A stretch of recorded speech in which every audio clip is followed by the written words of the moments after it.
Warhammer 40.000 se caracteriza por ser un juego con ambientes de ciencia ficción y goticismo, con un gran universo de altura, soldados, criaturas, y no dudamos que los fanáticos tienen su preferencia entre sus personajes jugables en los ejércitos, marines y razas como los Eldar, similares a los elfos con habilidades psíquicas. Por otro lado, los marines espaciales, que son los elementos centrales del universo, versiones futuristas de los caballeros fantásticos que sirven como los mejores soldados. ¿Cuáles serán los mejores personajes?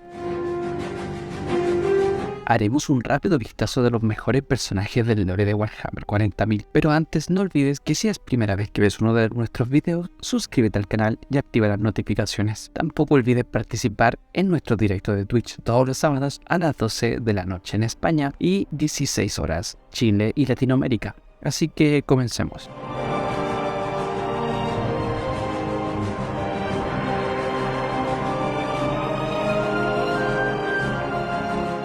Empezamos esta lista sin orden en específico. Vamos con Abaddon el Despojador. También es conocido como Ezequiel Abaddon y es el maestro de guerra del caos. Y se trata del más famoso caudillo de los ejércitos del caos. Abaddon el Despojador es una figura legendaria de la lucha contra los dioses oscuros. Es el maestro de la Legión Negra de Marines Espaciales del Caos. Su campo de batalla está plagada de destrucción, muerte y desesperación. Abaddon es un maestro de la guerra Horus y el caos que busca destruir al falso emperador. Pudimos ver su regreso el 23 de junio de 2022 y emocionó a varios fanáticos, ya que regresó siendo la cabeza de una horda diabólica que asolaba el imperio. Se dice que Abaddon regresó al lado de la Horus durante la reunión de Ulanor. Seguimos con Robot Gilliam, el señor de ultramar. Es una figura legendaria y respetada por todos. Fue el líder de la mayor legión de marines espaciales durante la Gran Cruzada y fue reconocido por sus esfuerzos para preservar el imperio tras la devastadora herejía de Horus. Su detención y coraje han sido una fuerza importante para los Imperiums dentro de los milenios de lucha contra el caos. Se le conoce como el Hijo Vengador. Por otro lado tenemos a Sarek, el Rey Silente de los Necrones. Es un personaje Necron de Warhammer 40.000. Es el último gobernante de la triarca de los Necrontyr y posteriormente de la raza Necron. Sarek es conocido por sus terroríficas habilidades como comandante y puede mejorar las unidades de tu ejército. En Warhammer 40.000 Commander 1, siempre que Sarek ataca, muele 3 cartas. Sarek fue el último gobernante de la triarca de los Necrontyr y posteriormente de la raza Necron. Se le considera un antagonista fundamental en Warhammer 40.000 y se le atribuye la creación de la raza Necron. Se dice que Sarek tiene el deseo de conseguir un cuerpo vivo y mantener la integridad biológica para que los Necrones puedan cosecharlos. Pero si hablamos de un villano que lo tenía todo, hablemos del gran maestro Bandire. Bandire, que fue el alto señor del imperio durante casi un siglo antes de ser derrocado durante la cruzada terrestre y asesinado por su propio guardaespaldas. Era el alto señor de Terra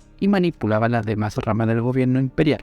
A esto incluimos la eclesiarquía. Ocupó el cargo de maestro del Administratum y Eclesiarca, lo que lo convirtió en uno de los individuos más poderosos del imperio. Bandire fue sustituido como eclesiástico imperial por Sebastian Thor, quien desencadenó la segunda gran era de reforma del imperio tras la herejía de Horus, siendo un personaje con una historia particular. Incluso ha sido protagonista en algunos relatos hechos por fans sobre su historia. Si queremos hablar de batallas en este universo, debemos hablar de Magnus el Rojo. Este es el primarca de la legión traidora de los 1000 hijos y un príncipe demonio del dios del caos Etzerich, extremadamente poderoso. Magnus el Rojo es un personaje del universo de Warhammer 40.000 que luchó en muchas batallas. Llegó a ser conocido como el Rey Carmesí y el Cíclope Rojo. Durante los primeros años del Imperio Magnus, luchó valientemente durante la Gran Cruzada y se hizo amigo de Horus. También agregan la amistad con Lorgar y Yahatai Khan. Se dice que el aspecto rojo de Magnus está relacionado con su yo astral y el príncipe demonio, en el que se convertirá. Magnus el Rojo fue capaz de resistir múltiples explosiones y solo sufrió daños sustanciales por una explosión masiva durante la batalla del Colmillo. Sabemos que cada clase de Warhammer 40.000 tiene sus propias habilidades que pueden desbloquearse al subir de nivel.